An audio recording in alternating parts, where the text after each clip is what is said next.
안녕하세요. 인생을 30년 정도 살면 그래도 완전히 어린애는 아니라고 생각합니다. 사실 20대까지는 마냥 어리게만 느껴지고 그냥 어느 순간에는 철없는 시기를 보내도 이해받을 수 있는 나이라고 생각했어요. 하지만 30대가 넘어가니 내 인생에 대한 무게감이 느껴지고 나만 책임지는 것이 아닌 내 주변까지도 책임을 지며 살아야 한다는 부담감이 생기게 되더라고요.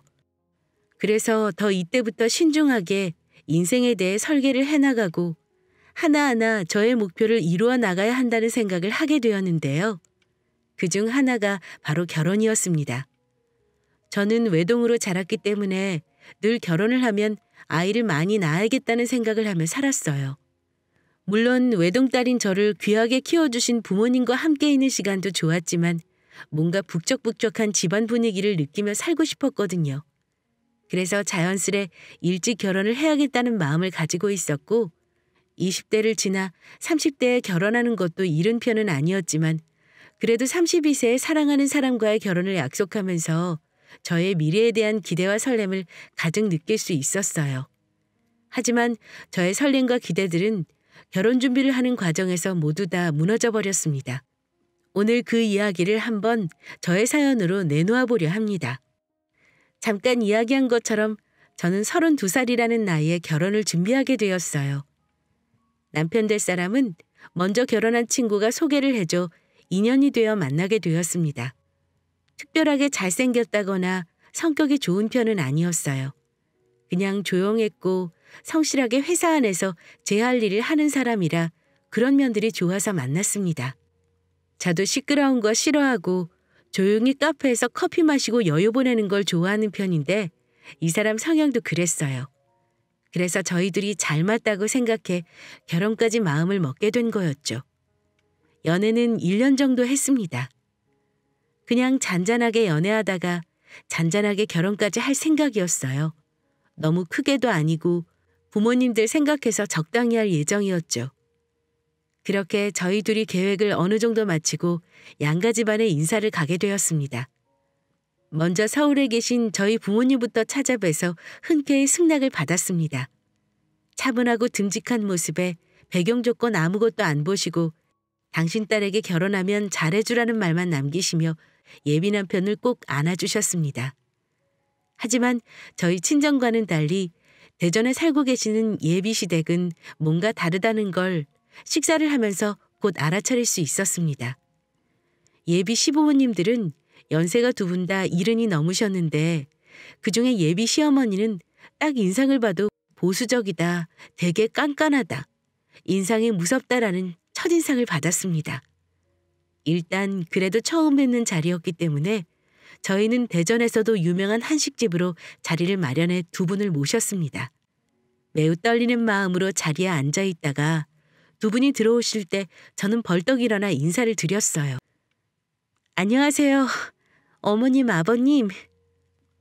그래요. 오래 기다렸죠? 아니에요, 아버님. 저희도 조금 전에 왔어요. 이쪽으로 앉으세요. 생긴 것부터가 온화하게 생기셨던 아버님은 따뜻한 목소리로 인사를 받아주셨어요. 하지만 어머니는 뭔가 무섭게 생기셔서 처음에 긴장을 많이 했었죠. 그리고 그럴 수밖에 없던 게 어머니는 자리에 앉자마자 처음 보는 저에게 말까지 놓으며 질문을 폭탄으로 내놓기 시작하셨어요. 이름이 뭐라고? 정주연이라고 합니다. 그래, 얼굴은 나쁘지 않은데. 근데 살 좀 빼야겠다. 결혼식 하면은 사방에서 친지 지인들이 다 모이는데 이왕이면 나도 이쁜 며느리라고 소개하고 싶지 포동포동한 며느리 소개시켜주고 싶겠니?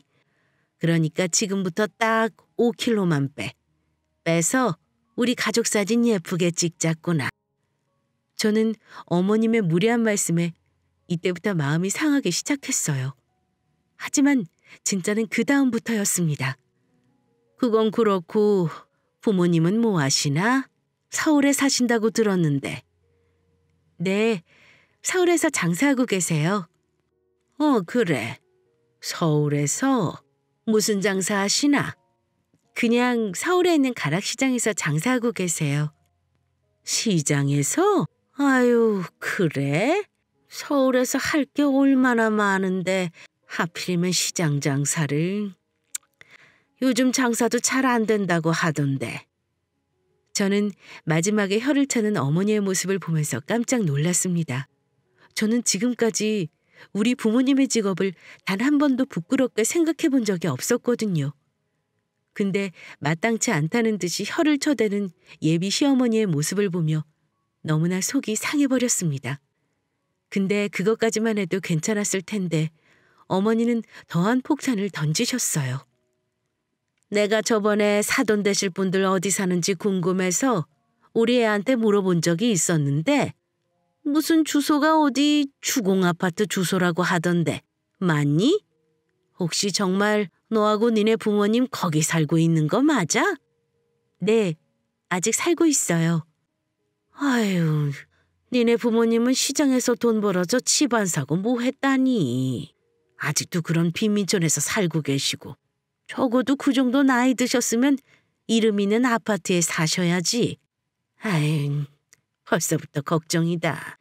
이걸 장가를 보내야 할지 말아야 할지. 니네 집안에 문제 생기면 우리 아들한테 다 의지하고 힘들게 하는 거 아니니? 아유, 답답해. 네? 어머님, 그 주공아파트가 아닌데. 아니긴 뭐가 아니야. 여기 대전에서도 주공아파트는 노인들이나 돈 없고 불쌍한 사람들이나 사는 곳이야. 그런 아파트 때문에 동네가 집값 떨어지고 피해를 보는 사람들이 한두 명이 아니야.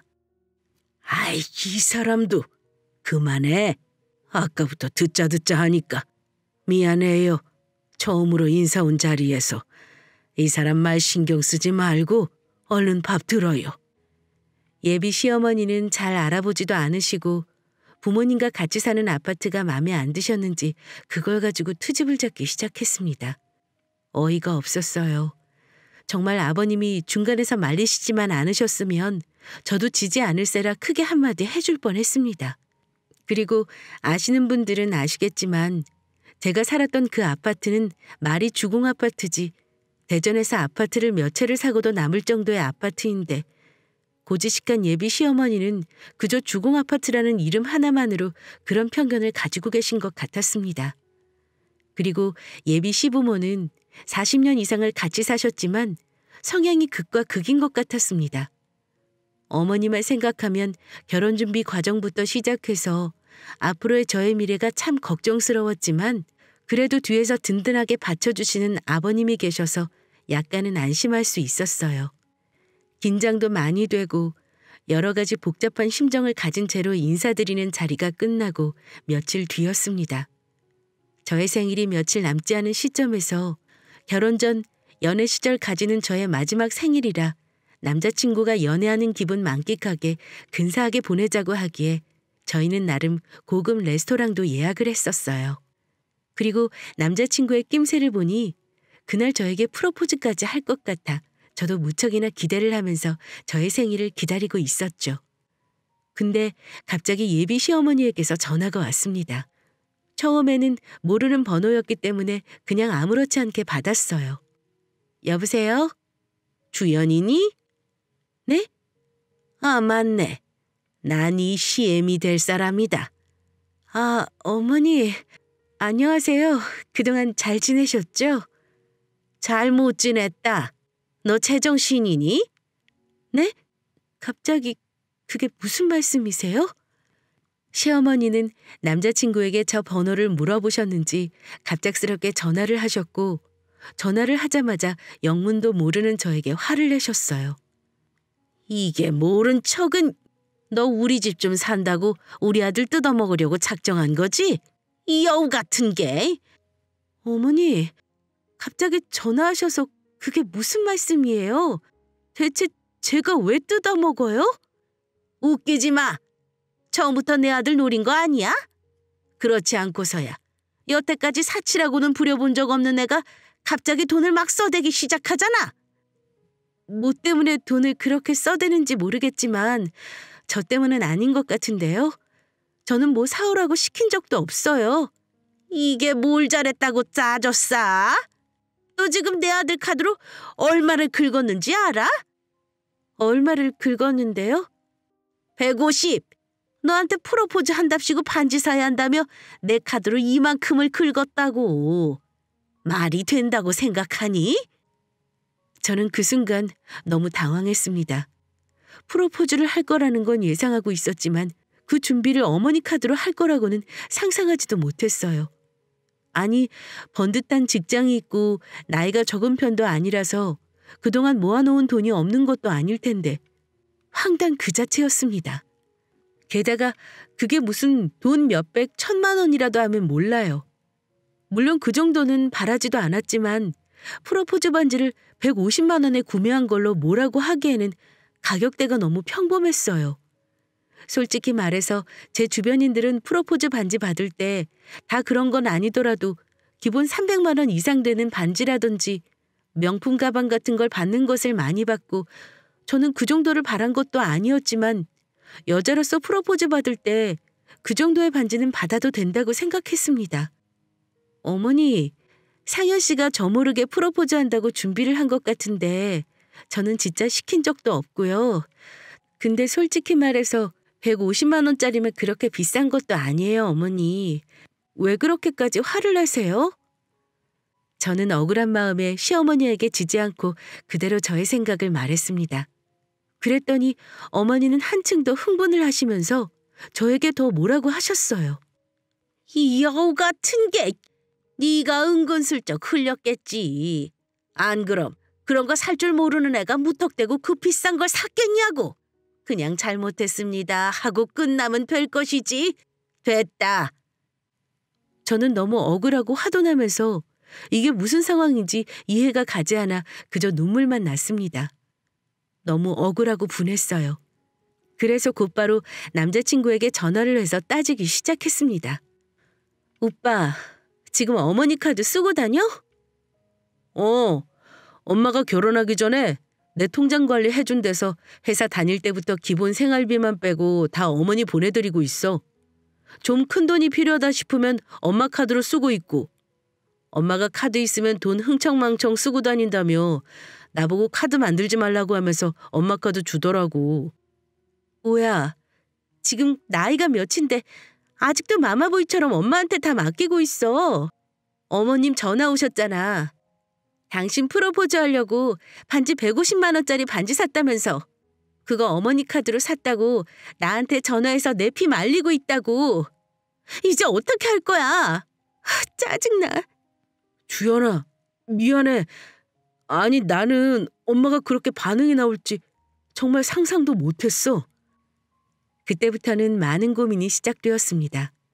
이렇게 까칠고 제 아들밖에 모르는 시어머니와 나이 36살이나 먹었으면서 모든 걸 본인 어머님한테 의지하고 있는 남자친구의 모습을 보며 이 집안으로 시집을 가야 하나라는 생각이 지배를 하기 시작했어요. 하지만 바보 같은 전 그날 밤 제 집 앞으로 남자친구가 와서 제 기분을 풀어주는 바람에 그날 일은 넘어가기로 했습니다. 저한테 진심으로 미안하다고 사과하는 남자친구를 보며 이제부터라도 시어머니의 그림자에서 벗어나게 해주면 좋아질 거라 생각을 했어요. 아마 그때까지만 해도 남자친구에 대한 마음이 컸었던 것 같네요.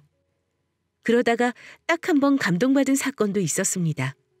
이번에도 저에게 갑작스럽게 전화가 왔어요. 여보세요? 아가, 나다. 나 상현이 애비예요. 호칭을 뭐라고 해야 하나? 네, 아버님. 이렇게 전화까지 주시고 안녕하세요. 이번에는 예비 시아버지였습니다. 저는 의외의 인물이 전화한 것에 당황을 했지만 그래도 어머니 때처럼 열받을 일은 없겠지 싶어 편안하게 받았어요.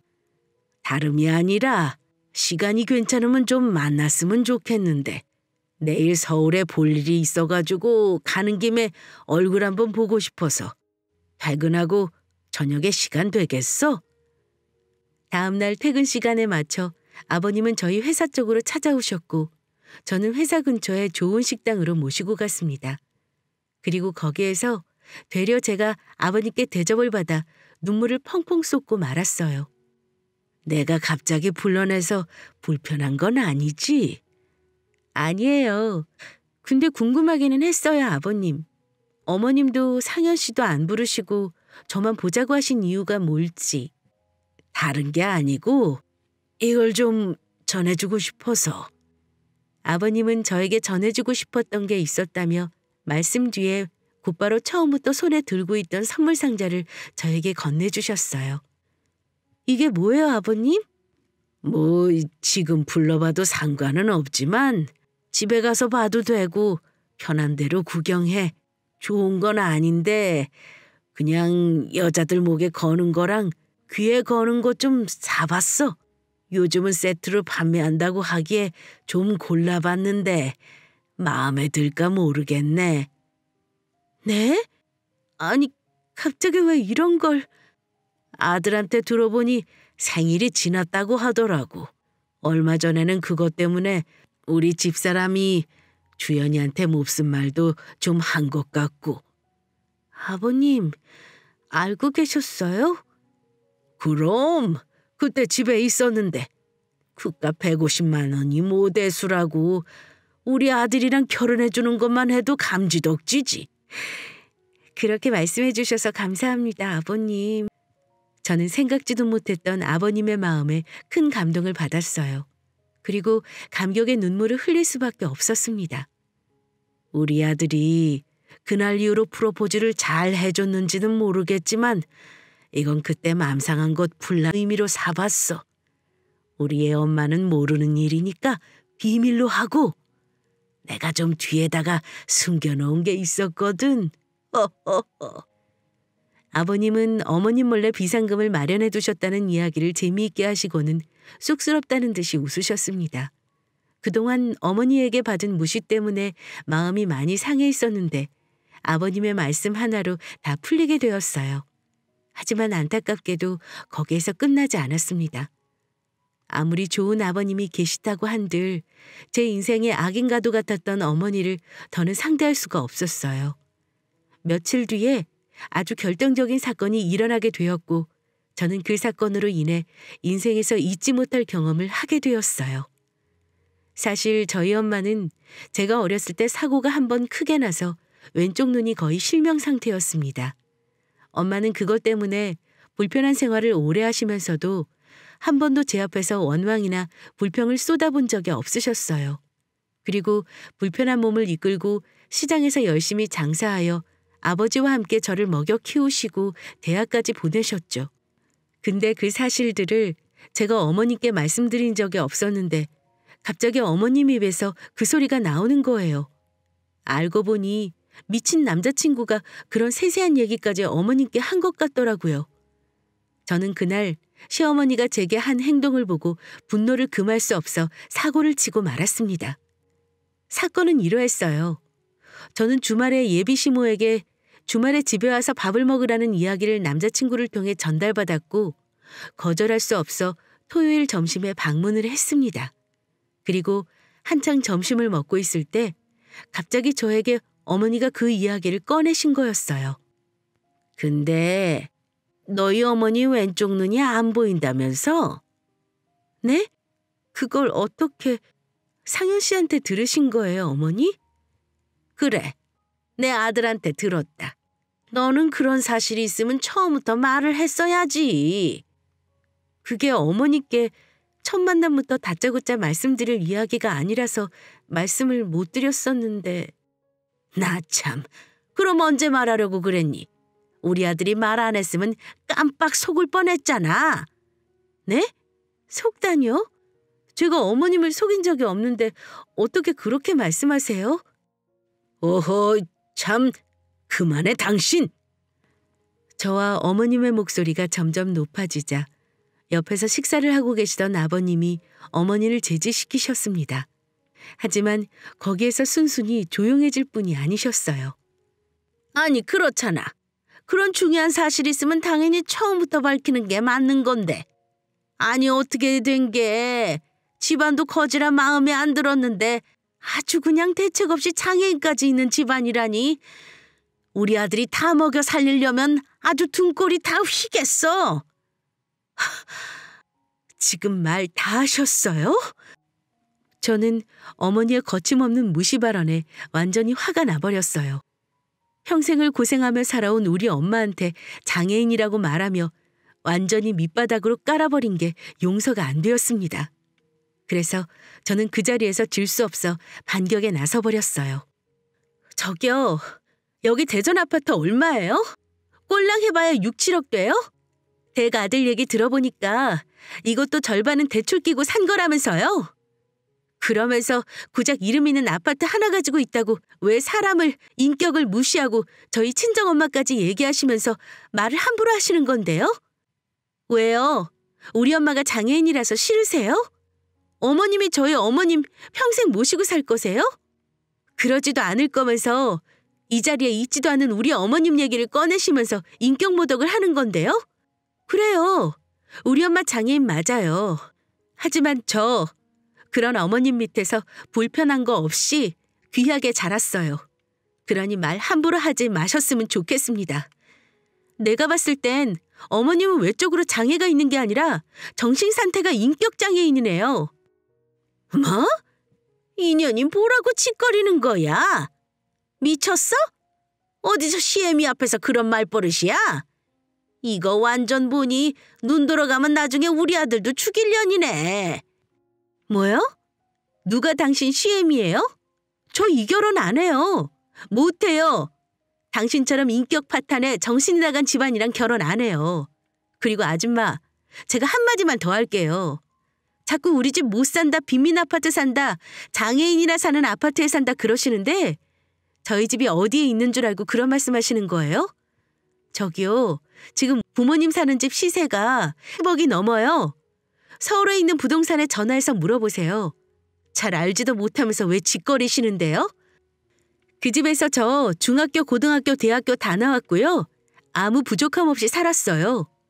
고작 대출 낀 아파트 하나 가지고 있어서는 어디서 그런 유세를 떠세요? 돈을 떠나 제가 지금껏 말씀 안 드렸던 거는 제 집이 아닌 부모님 집이기도 하고 사람 됨됨이를 보는 게 아니라 주위 환경부터 보는 어머님하고는 똑같은 사람이 되고 싶지 않아서 말씀드리지 않았던 거예요. 아시겠어요? 저는 완전히 흥분을 한 상태로 저희 엄마를 무시한 그 여자에게 말을 했습니다. 이때부터는 어머니라는 소리도 나오지 않았어요. 왜냐하면 저는 저를 무시하는 건 참아도 우리 부모님 욕을 하는 건 참을 수가 없었거든요. 그래서 그 자리에서 파혼을 결심했고 이제는 더 잘 보일 것도 참을 이유도 없었기 때문에 제 감정대로 그대로 다 표출했습니다. 뭐야? 야, 너 지금 말 다 했어? 이게 어디다 대고 아줌마래? 너 미쳤어? 그러자 옆에 있던 남자친구가 어디서 말을 함부로 하는 거냐며 자기네들 부모님이 있는 데서 욕을 하는 겁니다. 야, 너 진짜 미쳤어? 어디서 어른한테 욕을 하고 대드는 거야? 내가 니네 부모님한테 욕하고 막 나가면 좋겠어? 그렇게 안 봤더니 완전 싸가지 없네. 어서 빨리 사과드려. 뭐라고? 지금 이 상황에서 니네 엄마 편을 드는 거야? 내가 왜 그랬는지 다 들었으면서? 그리고 우리 부모님은 니네 엄마처럼 그렇게 산티하게 말 안 하셔. 어디서 비교하고 있어? 그 애미의 그 자식이라더니 마마보이에 나이 36 처먹고 할 줄 아는 거라고는 아무것도 없는 놈이 어디서 삿대질이야. 나 너랑 결혼 안 할 거니까 다신 연락하지 마. 그렇게 저는 무작정 자기 엄마 편을 드는 남자친구에게도 파혼을 통보하고 그 자리를 나와버렸습니다. 후련했어요. 이런 집안이랑 결혼한다면 내 미래가 훤히 보였거든요. 저는 다시는 그 남자친구와 상종하고 싶지가 않았어요. 좋은 사람이라고 느꼈던 저의 생각과는 달리 저의 아픈 부분을 아무렇지도 않게 말해버린 마마보이를 더 이상 좋아할 수가 없었죠. 그래서 저는 그날부로 핸드폰 번호도 다 지우고 완전히 차단한 뒤에 아예 깔끔하게 헤어져 버렸어요. 저는 저를 무시한 건 참아도 우리 부모님을 무시한 것은 참을 수 없었습니다. 그래서 그대로 파혼을 선언한 것을 지금도 후회하지 않아요. 오히려 제 인생에서 가장 현명한 선택이었다고 자부하고 있습니다. 하지만 딱 한 가지 걸리는 것이 바로 저의 시아버지가 되실 뻔했던 분이셨어요. 결혼을 하기 전부터 저에게 너무나 잘해주신 분이셨기 때문에 그분만 따로 뵙고 죄송하다고 사죄의 말씀을 드리며 제가 받은 선물을 도로 돌려드리려고 했습니다. 아버님, 부끄러운 꼴 보여드려서 죄송합니다. 그리고 상현 씨랑도 파혼한 것 이해해 주세요. 정말 죄송합니다. 그래, 이해한다. 이해하고 말고. 나라도 내 딸이어도 그런 집안에 결혼 못 시키지. 우리 아들이지만 참 철없고 내 아내지만 못난 부분이 많아. 내가 미안했네. 아니요, 아버님. 아버님은 오히려 저한테 너무 잘해주셨어요. 정말 감사했습니다. 하지만 이건 제가 돌려드려야 할 것 같아서 가지고 나왔어요. 아버님께 선물 받고 너무 좋아서 계속 하고 다니느라 좀 때가 탔어요. 그래. 그렇게 해. 아무튼 참 미안했어. 다음번에는 좋은 사람 만나서 행복하게 살아. 알았지? 우리 아들은 다 있고 나도 참 자식을 잘못 키웠어. 이번 기회에 철 좀 들어야지. 난 이만 가볼게. 그래도 만나는 동안에는 저에게 참 좋은 사람이었어요. 그러니까 결혼도 결심했었고요. 감사합니다, 아버님. 아버님도 오래오래 건강하세요. 그렇게 전 쓸쓸히 돌아서는 한때 아버님이라고 불렀던 사람의 뒷모습을 보고 인생 참 부질없다는 생각이 들었어요. 어떻게 저런 아버님 밑에서 가족들이 저 모양인지 이해할 수 없었습니다.